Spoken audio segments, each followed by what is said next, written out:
Scotty Braun and Adam Jones running Legends territory today. As always, thank you to the MLB Players Alumni Association for putting together a stacked guest list every week. And make sure you check out baseballalumni.com for more info. Also, the podcast version of this show is available on Apple and Spotify. And now let's bring in the next legend. All right, let me take a deep breath because he's done so much. This man has done it all in baseball and still has aspirations to do even more than that. An All-Star, World Series MVP, two-time ALCS MVP, three-time World Series champion with three different teams over 16 seasons, former general manager, former pitching coach, former agent. And I'm probably missing a million things, but eventually I want to bring him in. And one day, hopefully, he'll be part of an ownership group in Nashville. The great Dave "Smoke" Stewart with us right now on Legends territory. Smoke, great to see you. How's life? Can't complain, man. Every day is a good day. Wake up anxious to do something good, something positive. It's just all good here, man. Thanks, Jeff. Thanks for asking. Thank you. And when are you going to be running the Nashville, whatever they're going to be called, in Major League Baseball? Bro, we have a name. We're called the Nashville Stars. Just to give you some background and history on the Stars. The Stars played in Nashville, and you'll recognize that there are a lot of teams that played in the Negro Leagues that carried the name Stars. But in this particular case, the Nashville Stars played in the Nashville in the 40s and the 50s, and they were the Negro League team that played out of that area. And so we have adopted that name. And as you'll see right now on my T-shirt, you see Negro Leagues to the Major Leagues. When we accomplish something else that's never been done in baseball, which is to be the first majority black-owned team in baseball. And don't get that wrong. We also have a strong focus on diversity, equity, and inclusion. But when that happens, we will be the first black-owned, 51% owned team, as well as the first team in Major League history that honors the name of a Negro League team. Stu, always good to talk to you, brother. What's the timeline you think of that, and what's going on in Oakland as they're trying to leave and create an expansion team in Vegas? You have deep roots in Vegas, and that's your bloodline right there. You work for them right now. Like, what's? Oof, it's a lot to unmask right there in Oakland. Well, I'll talk about the Oakland A's and then I'll get back to the Nashville Stars. I mean, what's happened with Oakland happens with teams in Major League Baseball, but I just don't know that it happens for as long as it's been going on with Oakland, which is, I won't say that they're tanking the team, but this year and last year's teams are the two worst teams that the A's have put on a field in a long, long period of time. And they're just not a very competitive major league team in what has been a great major league market. And so, you know, they're having issues with getting a stadium, and that's been a 20-year saga. And they've decided to move to Las Vegas. As an Oakland native, a person that's grown up here, played baseball, blocks from the Coliseum, a kid that used to sneak into the Coliseum. And as you said, Adam, I've got deep roots in the Oakland area. It's a difficult pill to swallow to see a team that has this much history and the legacy that this organization carries to be moving to another city. I've always felt that, and this will be the last major league franchise here in the Oakland area. The Raiders were here at one point. You give the San Francisco 49ers, which became the Golden State Warriors. I'm sorry, San Francisco Warriors that became the Golden State Warriors have now moved back to San Francisco. And so when the A's move, there will be no more major league franchises here in the Oakland side of the Bay. And once again, that in itself is unimaginable and just a sad, sad scenario. But the other side of that coin is when I take it from the sad and try to return something good from bad, when the A's and the Tampa Rays accomplish new facilities to play in, that pushes expansion forward. And the A's, when they move to Las Vegas, will be the first piece of that coin. And then Tampa would be the only team that's remaining um, that will interfere with expansion. And, hopefully Tampa solves their issues before the year's end. So when that happens, the process would be that the commissioner, who since his first day in office has talked about a two-team expansion, he will bring that subject up to the owners, show them why it makes sense to do expansion. Obviously, place a vote. We believe that Nashville is probably the number one team, the number one city for expansion. We believe. We're not sure what the West Coast presence is going to be. Las Vegas was that presence, but he's also talked about Portland. Recently, Salt Lake City has come into the picture, and so those could be options. Maybe Sacramento. I know Austin, Texas was mentioned as well as a West Coast presence, but once Tampa has that done, um, we're thinking conservatively that this could be a three to 5 year process. 1 year has already passed since we really started seriously talking about expansion. And so we're hoping that we can field our minor league team in 27 and play Major League Baseball in 28 is what we're hoping. That's incredible. And what would you say is the percentage chance that there will be baseball in Nashville in the 2020s? Um, you know, because I'm not the commissioner and I'm not the owners, I can't really give you a percentage. Um, but if you're reading the articles and you're hearing the talk and the whispers, I think that we have a great chance of baseball being played in Nashville in the 2020s. That's fantastic. And then just one follow up on the Oakland situation for you. I know you grew up a San Francisco fan and then kind of converted when you were in high school to latching on with some great A's teams that you followed. And of course, eventually being a part of that mix yourself.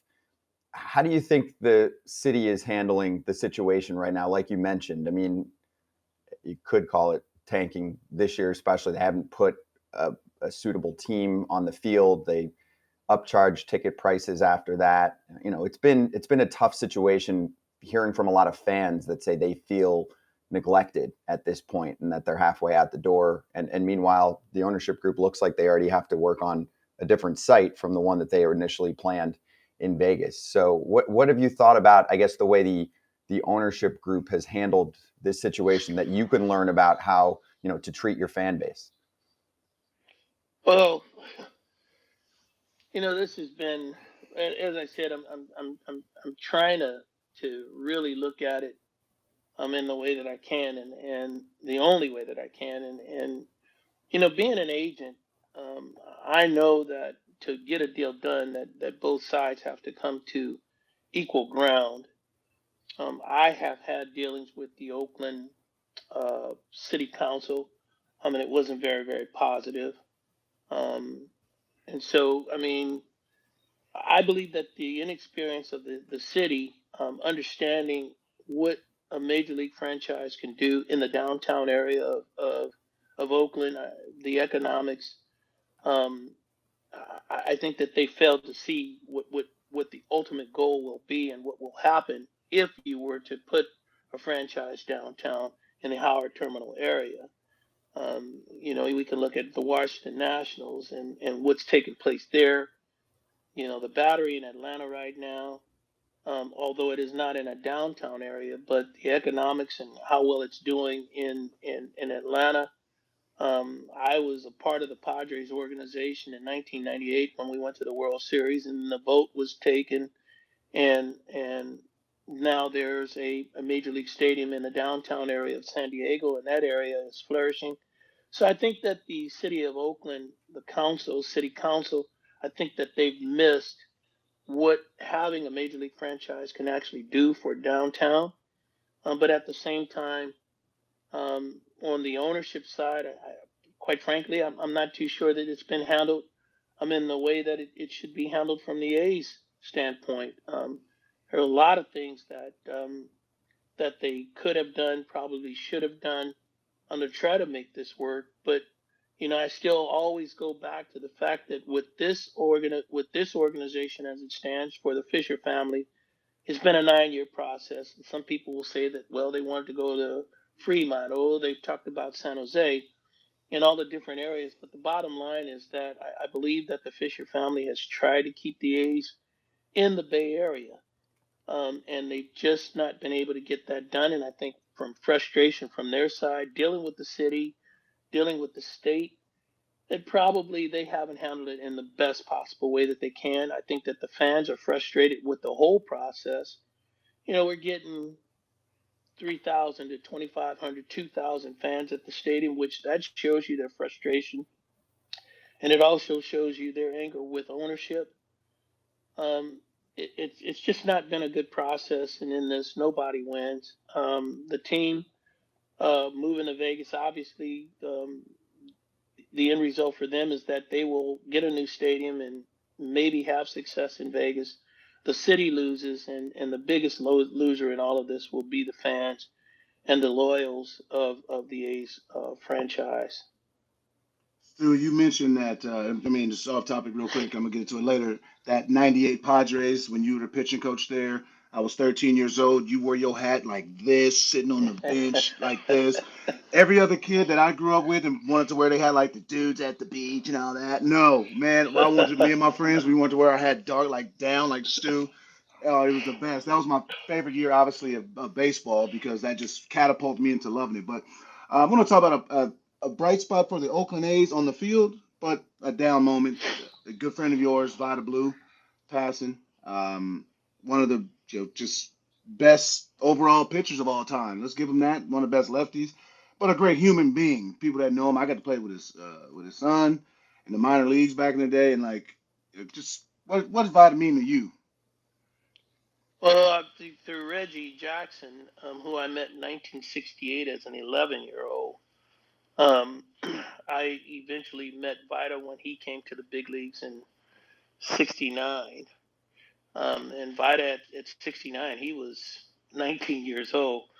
My brother is 5 years older than me. I'm 66 now. My brother is 71, and Vida would have been 2 years older than my brother. And so, I mean, when you grow up with an older brother, you do everything with your older brother. You play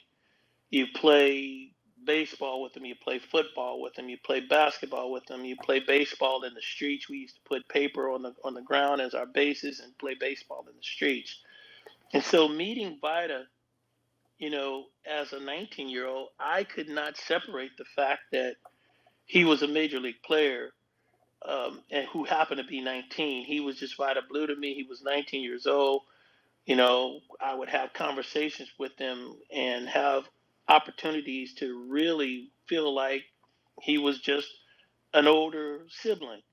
And that was in my youth. And as I've gotten to be an adult and grew into being an adult and being a black pitcher in the major leagues, quite frankly, there were a lot of things that Vida would be able to share with me and did share with me, that helped me in my career, and to help me understand the game and how to play the game.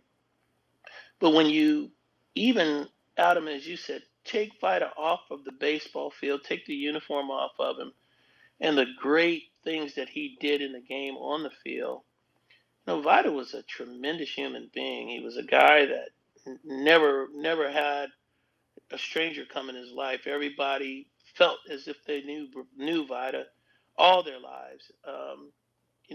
Vida was a give you the shirt off your back kind of guy. Vida was funny. He was charismatic. He was just an unbelievable human being.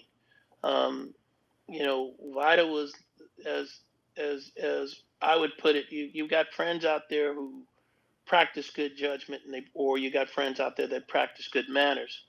The guys that I want in my life are the ones that practice good judgment. And Vida always found a way to give me what I needed in a way that I could receive it, but he always had something funny to say when he was giving you that information and giving you that truth that I so much needed. And I've always appreciated of that friendship with Vida, of that relationship with Vida, because you're going to find out in your lives, you both know this, that you have to have a go-to person, somebody that you know is going to tell you the truth under any circumstance, and that was Vida Blue.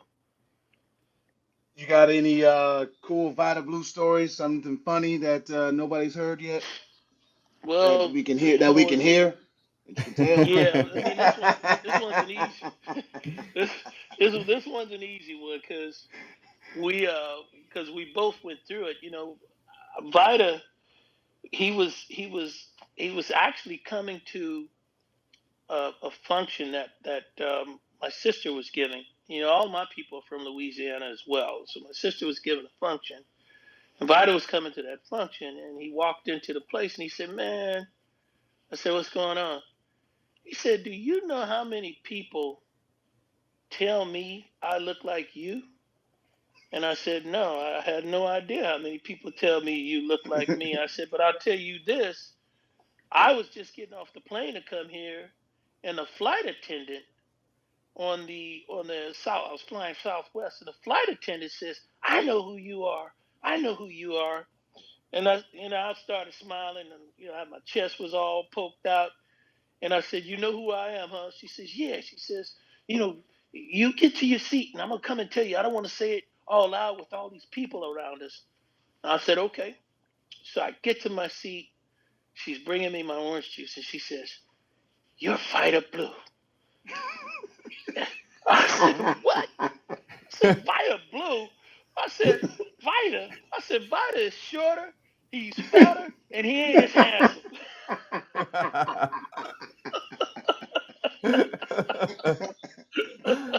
Oh, that's good. That's So good. me and Vida says that people call him me all the time, and I'm telling you, man, people call me him all the time. So we laugh about that every time we see each other.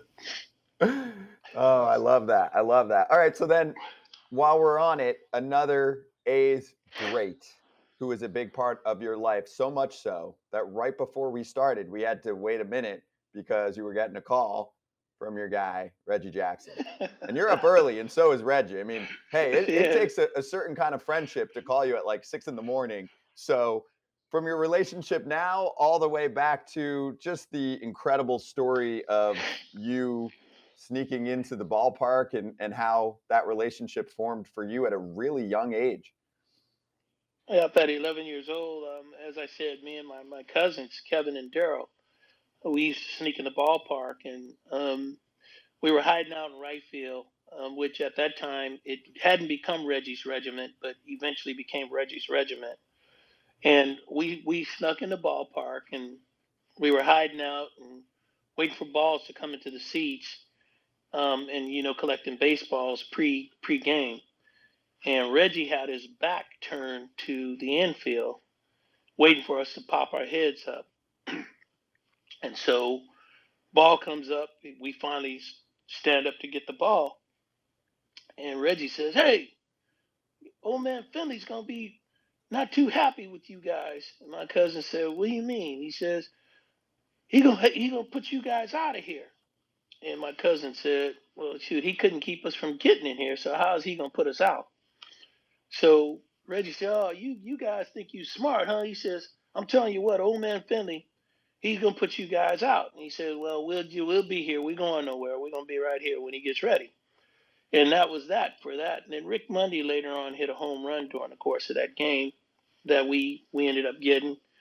And after the game, we went around back to uh, to get um, to get the ball autographed. So Rick Mundy is really, really, he's second to last player to come out. And we saw him asking for his autograph, and he looks at his watch and he says, "What time is it?" And my cousin Daryl says, and he starts looking at, because we're 11 years old, man. No, we're not wearing a watch. And my cousin Daryl eventually says, he says, "Do I look like I can tell you what time it is?" And Rick Mundy says, "Well, I'm gonna tell you." He says it's 10:30. He says, "You guys got school in the morning?" And we all said yes. He says, "Well, I'm not signing it when you guys go home." and get ready for school. And he left. So, we started walking out. Reggie's the last person to come out. And he sees us and we're walking out. And so when we're walking out, he sees all of us and he says, "Hey." And we turn around and he says, "Oh, you those smart ass kids, huh?" And and and we turn around and he says, "Man, no, we weren't being smart. We were just telling you, man, that you guys don't have anybody, no police here, because we didn't know the difference between police and security. So you guys don't have any police to keep us out of here." And he says, "That's why we stand here right now. You don't have anybody to keep us out." And Reggie said, "Well, where you guys live?" And told him that, we lived down the street, and we had rode our bikes to the 76 station, chained them up, and hopped the fence, and we were in the Coliseum. So he says, "Well, you guys need a ride to where your car is." And I told him, I said, "Man, we appreciate it." I said, "But my mother told us not to take rides from strangers. So no, we'll walk." So we started walking, and he was slow driving behind us. We got to our bicycles, and he was still slow driving until we got to our house, make sure we got home safe. A few days later, he's passing back down our street again, and we see him, and that started our relationship. Eventually, he started leaving us tickets. We would sit with his girlfriend, and we became friends at that time at 11, and you know, um, we still enjoyed the fact that we could sneak in the ballpark, so we didn't take tickets from him all the time. But um,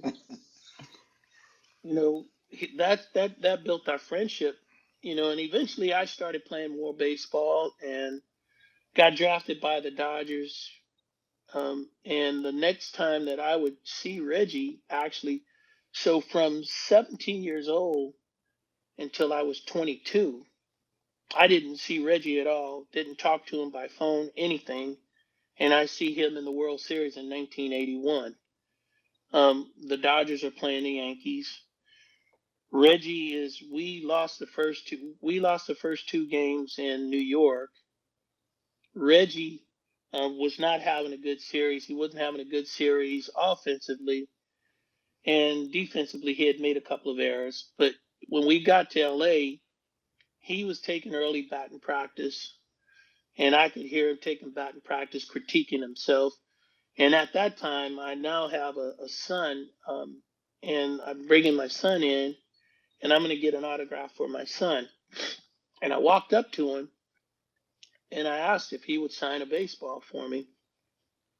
He didn't recognize me, and he was getting into me. He was talking about, "Man, I'm standing out here and getting my swings in, getting my work in, and you're messing with my preparation. I'm trying to get myself right." He says, "You play for the other team on the other side. You want me to give you an autograph?" He says, "What position do you play?" I said, "I pitch." He says, "That's even worse. You pitch. You trying to get me out. I'm struggling, and you messing with my preparation." So I said, "Reggie, slow down, man." I said, "Man, you don't know me."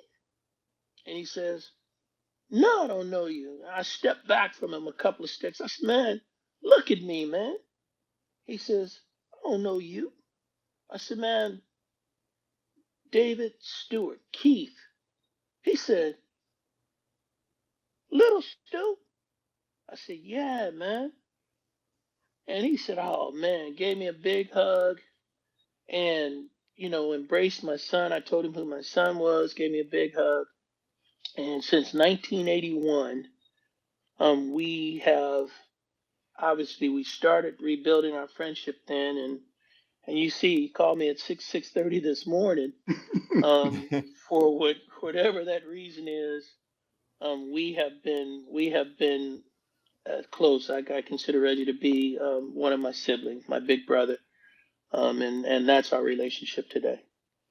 I want to ask about, as your time as being an adolescent, being a teenager, you got to play with Rickey Henderson, Lloyd Mosby, Gary Pettis, who taught me how to play center field, Tack Wilson, who gave you the nickname Smoke. Like, you got to grow up with some heavy hitters, man. And you guys all are big and still big in the game right now. Yeah, I mean that it goes on, man. I mean, those are just a few of the names, but Rupert Jones was from the area, and Rupert was actually like the Pied Piper for us when we worked out at Cal Berkeley. You would see Rupert, and then you'd see Glenn Burke. There's other guys out here, Marvin Webb, Cleo Smith. From the other side of the bay, Rudy Law was on the Palo Alto side. Um, Michael Norris was coming out. Gene Ransom. There's a bunch of guys that here in the area that played the game. Al Woods, Charlie Beeman. Man, I could just keep going on and on and on. All of the guys that had an opportunity to play professional baseball out of this area, and we would all meet at Cal Berkeley.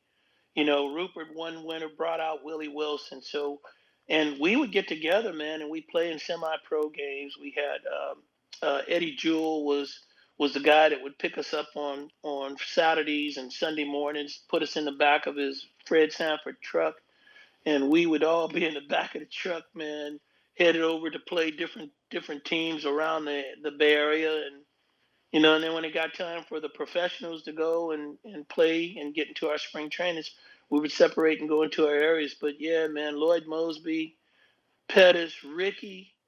I started out playing with Rickey early on. Rickey and I started playing against each other.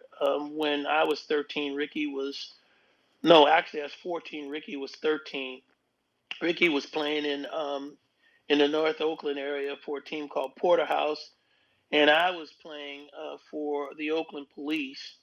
And then, Pettis actually played for Mr. Mason, and so we had just a bunch of the guys, man, around that were playing on different teams and competing on each other. And Bushrod Park, which is out just the borderline of Oakland and Berkeley, you know, you would think that, man, we were professionals back in those days because anybody and everybody would be coming out to watch us play against each other on Saturdays and Sundays. It was a great experience for young kids to understand what it felt like to play under pressure on the weekends because we got great crowds to come out and watch us play.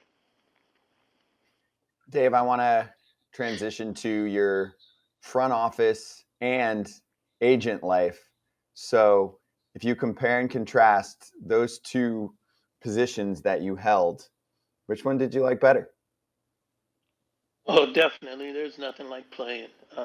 Being a player in the major leagues, um, I today still have not come close to the challenge, to the competition, to the camaraderie of being a major league player.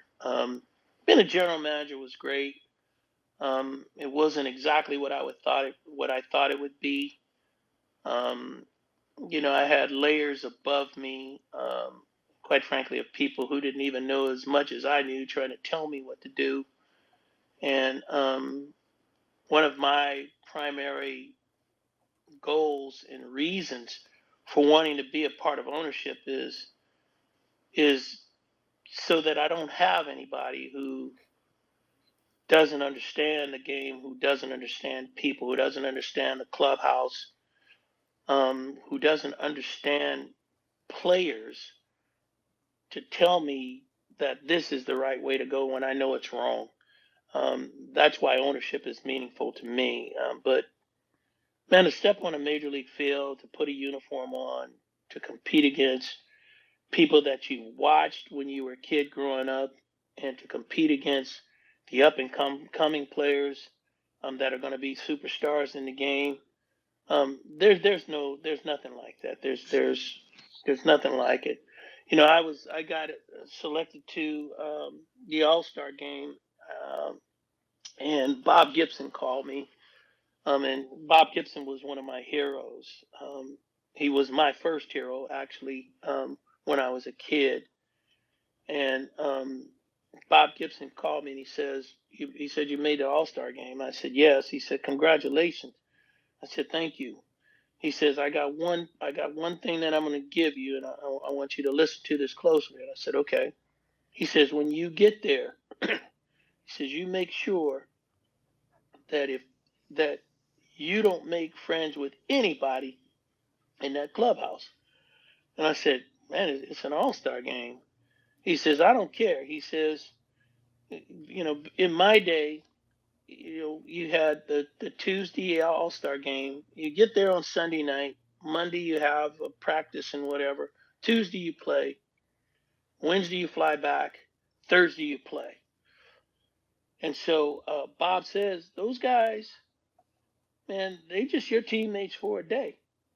And he says the best weapon you have as a pitcher is that these guys don't get a chance to know you. And if you're in there shaking hands and having conversations and smiling, he says that's going to give some of everything that you have away. Now, where you had the edge, you lose the edge because they think they know you.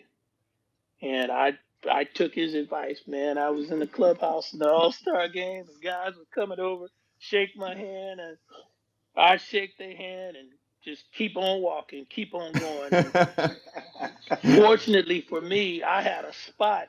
They had my locker in the corner, so I was, I could see everybody that was coming, and as I could see them coming, I get that thing that I had, and they come over and shake my hand, and they say, "How you doing?" I said, "Man, I'm doing great. Keep everything one answer, And so Carney Lansford and Steiny made the team that year too, and they went over there and asked him. They said, "Man, what is wrong with Stu? Man, is he always like that?" And Carney said, "Man, he don't like nobody." And so that was that was that was my All-Star experience. Thanks, Bob. You're like snarling at people like, don't talk to me. Frenemies all over the place. Well, so you're touching on so many parts of the game that you know about and your vast experience. And what really resonated with me was on the ownership side, you saying you want to be able to be part of, the ultimate decisions and not have to answer to someone that frankly might not know much about baseball. So that has me thinking, on the ownership side, do we need more baseball people? Of course, and we touched on this at the beginning of our conversation, much more diversity is needed in that part of baseball, right? And that's what you're a big part of in making sure that happens. Phase 2 for that, do we need more baseball brains and less business-only brains in that category, where you can talk the game and make sure that really as a whole, we're advancing the game of baseball, not just the business of baseball? Well, if you're watching the game of baseball right now, you're seeing that it's reverting back in a lot of areas to what it used to be. There was a time when people said that stealing bases had no place in baseball. Well, stealing bases is coming back. I pitched a game, and when I was, when in my time, I pitched a 9 inning complete game in 2 hours and 1 minute, and I pitched a 12 inning game in 2 hours and 35 minutes. And so you are seeing the game speeding up, which is what it was back in the day. And so you're seeing areas of the game that are coming back. I think that the game is reverting back. I think that at some point you're going to see starters again going, 7, 8 innings, complete games, I think are going to come back. And all these things have to happen because for pitching, you're going to be killing arms. If your relievers, you're going to kill them. If you don't have starters going deeper in the game, the excitement of the game is stealing bases and bunting and hitting and running, and those are the exciting pieces of the game, as well as home runs. I also believe excitement of the game is a nothing game, playing into the ninth inning, and somebody does something to win a baseball game 1-0. That's exciting. The game has changed because of analytics. And I believe that there is a place for analytics. I believe that analytics actually took place even during my period of time. We just didn't call it that. I believe that the people who are genuine in this game, who understand the game, the players of the game, the great minds of the game, the strategic minds of the game, I believe that there is a place for people like that. There are some organizations that are 70-30 analytics, 60-40 analytics. I don't think that there are any organizations that are 50-50 analytics. I don't believe that there are organizations like that, and I think that there's a better fit for 50-50 in this game than there is for 70-30 in this game. I believe that players that have something to offer, the experience of being on that field is as I've already explained to you, there's nothing like it. You can't take those experiences and put it in a laptop and spit it out and come out with this is how the game should be played. I don't believe that is a possibility. And so I think that to answer your question, I believe that baseball people should be more involved in the game. Stu, I want to ask. I want to give you your flowers, man. 4 straight years of 20 or more wins, 250 innings. Like that doesn't. That's obviously not happening. I don't believe anymore. How your arm feel first, and but what made you? What created that tunnel vision for? Because again, there's a lot of guys who rookie of the year, 3 year careers, MVPs, 5 year careers. He's supposed to be this. It doesn't have the whatever career we had. How did you put back 4 of just spectacular years, year after year after year? I looked at all my it's crazy, man. All my heroes, you know, and I want to give props to Sandy Koufax first of all. When I was young and in the minor leagues, to have an opportunity to work with Sandy and really put me on track. My first 2 years, I was converted player from catcher to a pitcher. And Sandy, the Dodgers kept bringing me to the instructional league, and fortunately, in the 1960-76 season, I was able to work with Sandy Koufax, and Sandy put me on track from 2 years that I didn't win any baseball games in the minor leagues. Sandy got a hold of me in the 76 instructional league, and he put me on track in my season.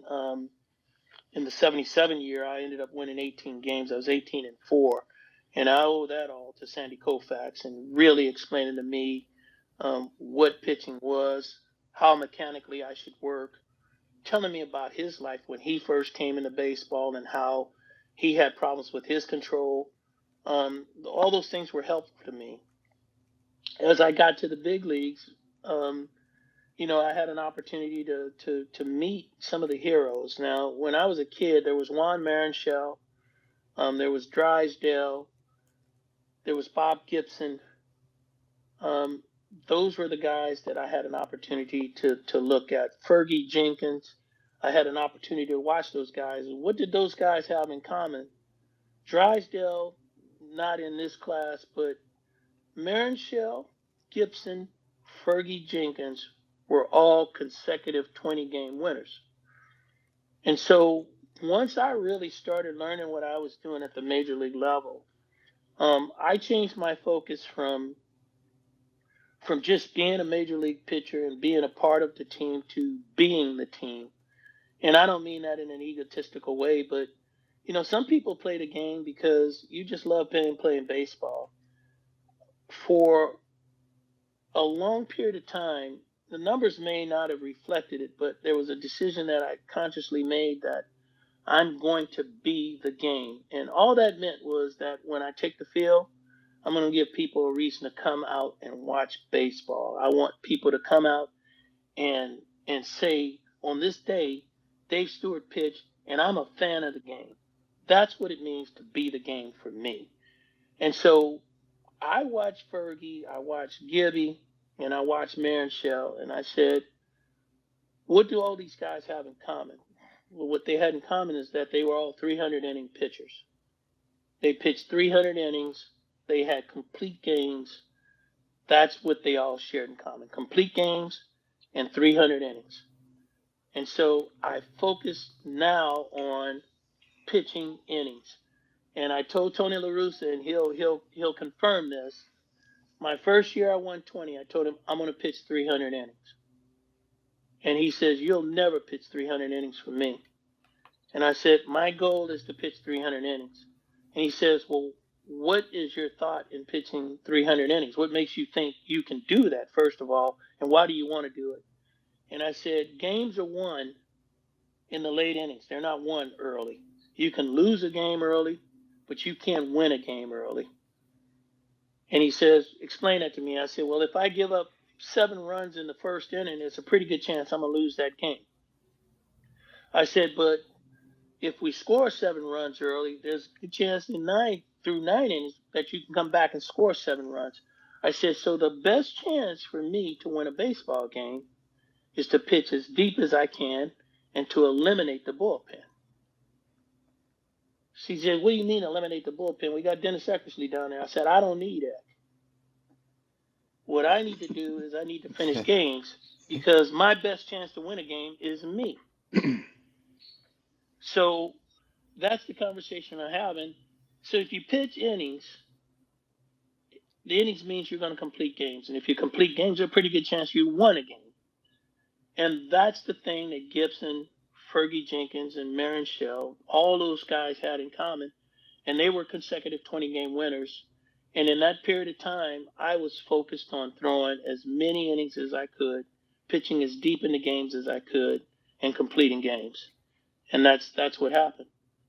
Oh, hell yeah. And you did that. Yeah, you showed Tony. You by far showed Tony. Hey, I'm going to give you a lot of length. Okay, last minute here. I just wanted to make sure I sneak this in as well, Dave, because I have so much respect for your vast experience across the game. You also served time as a player agent, which is just so damn unique to do everything you did and be in a front office and be an agent. So did you like that? And are there any good stories, quick ones, but like say about being in charge of where Matt Kemp is going to play and how he's going to operate. Guys like that you were able to really impact their lives from like a contractual standpoint. I'll tell you what, man, my biggest regret as an agent is I never represented Adam Jones. Did you recruit him? I was already settled when he was getting into it. He was settled in, man, and to recruit him, no. With Adam, and I think he'll vouch for this. As much as you love to have a player with your group of players, and I had some good ones. Adam and we always had the angle of friendship, and I believe that today the reason why our relationship is solid as it is I never did recruiting. But I was always there for him if he needed to talk to me about anything, as far as playing the game, pitchers, how they're setting him, whatever it is. If he needed me in that sense, that's the way we kept it, and we've kept a friendship through the years because of that. And I'm glad that I approached it that way. But being an agent, man, for me, and Matt Kemp would probably be the closest relationship that I had with any of my players. Matt Kemp and Junior Spivey are my closest relationships. And what I enjoyed about that was not necessarily negotiating the contract for him, but I enjoyed helping him grow. I enjoyed sharing my experiences with Matt and having him understand what was in front of him. And when things were taking place in the game that he was having problems dealing with, helping him get through those tough times, helping him to understand how to deal with family in the game, because it's not the fans in the game that, in my opinion, are the real issues for players on a day-to-day. It's dealing with family that are your issues in the game. And I was able to help Matt in that area, dealing with family and how to place and compartmentalize all the different things that have to happen with family to keep family happy, to keep you happy, and keep you focused in the game. And so for me, the best part of being an agent is developing the growth of the players that you represent, that you're not doing this because of money, that you're doing it because you're actually raising your child. And all of my players were my kids. And that's what I enjoyed about the representation piece of it. That was Chad Billingsley would fall in that category as well.